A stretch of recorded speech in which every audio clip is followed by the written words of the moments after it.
Hola mundo, aquí Paulo y en este video vamos a aprender a trabajar con el ciclo for. Los ciclos nos permiten ejecutar un mismo bloque de código varias veces. Aquí ya tengo abierto mi archivo HTML, se llama for.html y tengo listas mis etiquetas de script.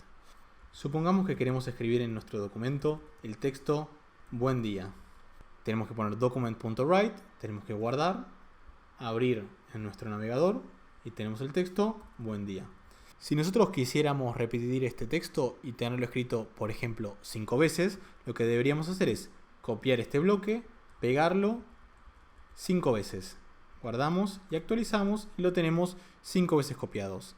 Ahora, esta no es la mejor forma de trabajar, porque tenemos 5 veces copiado el mismo renglón. En estos casos nos conviene trabajar con un ciclo for. El ciclo for tiene la siguiente estructura.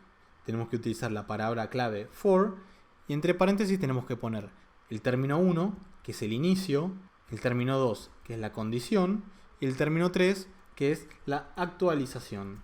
Luego, entre llaves, tenemos obviamente el código a ejecutar. ¿Qué es cada uno de estos términos?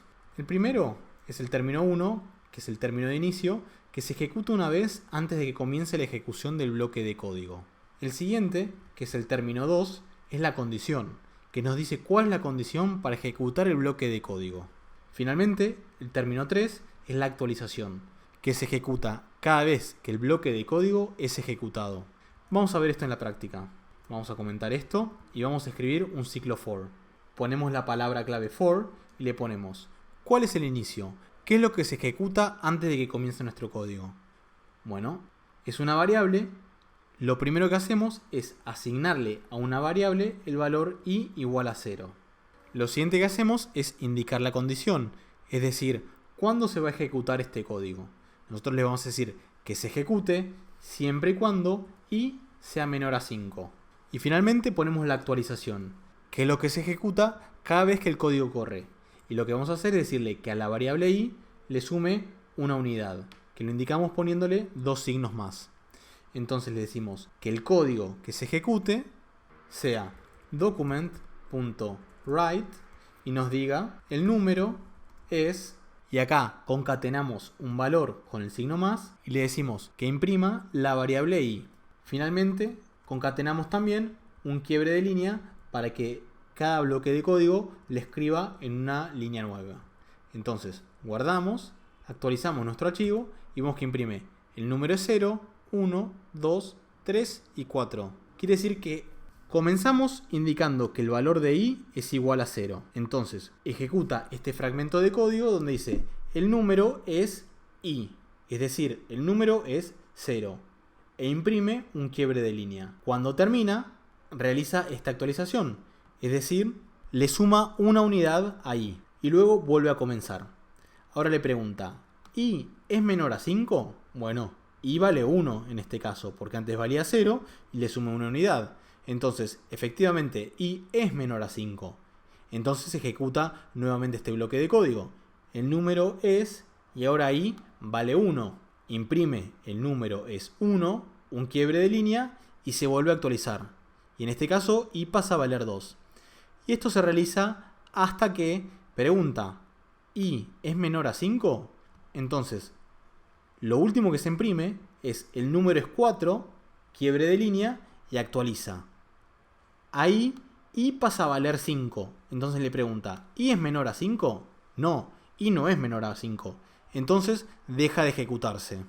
Si por ejemplo nos olvidásemos de poner esta parte, que es la parte de la actualización, el código se ejecutaría infinitamente, porque arrancaría con un valor de i igual a 0, se ejecutaría este código y le preguntaría, ¿i es menor a 5? Sí, i es menor a 5.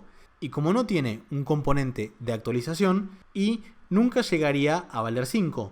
Entonces el código se ejecutaría infinitamente y haría que nuestra computadora crasheara y dejara de andar. Entonces es importante que nunca nos olvidemos la componente de actualización. Vamos a comentar este código y vamos a crear una nueva variable a la que le vamos a poner autos.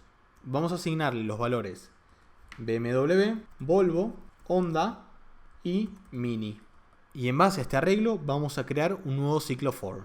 Lo que queremos hacer es que nuestro documento imprima todos los nombres de los autos que están en nuestro arreglo. ¿Cómo hacemos esto?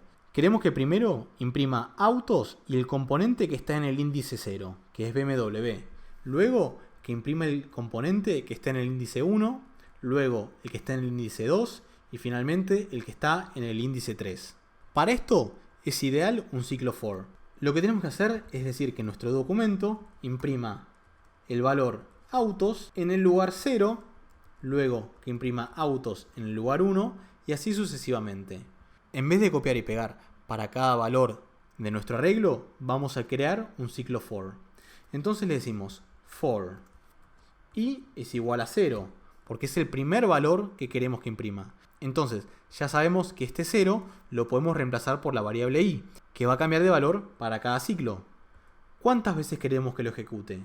Queremos que se ejecute siempre y cuando i sea menor al largo de nuestro arreglo. Es decir, que i sea menor a autos.length.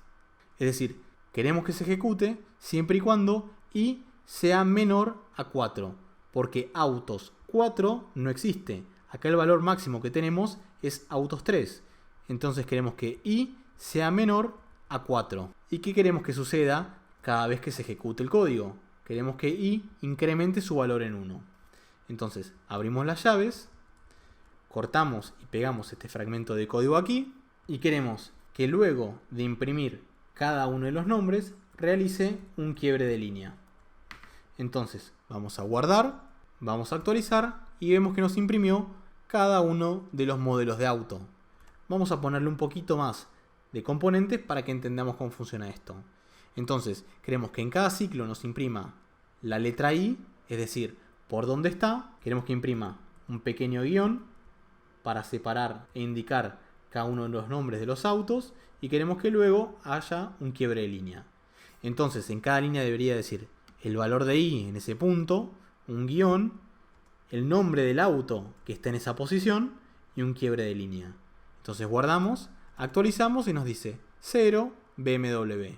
En la posición 1 tenemos Volvo, en la posición 2 tenemos Honda, en la posición 3 tenemos Mini. Otra forma de recorrer un ciclo for es trabajar con el ciclo for in. En este caso podemos recorrer el arreglo uno por uno. En este caso vamos a descomentar este arreglo que tenemos aquí. Vamos a poner for una variable con un nombre inventado, por ejemplo x, dentro de autos. Y con este código lo que le estamos diciendo es que recorra cada uno de los valores que tenemos en el arreglo autos. Entonces queremos que cada uno de los valores de autos, for x in autos, es decir, para cada uno de los valores que tenemos en el arreglo autos, que imprima document.write lo que tenemos en la variable x. Y luego queremos que imprima un quiebre de línea. Repasemos.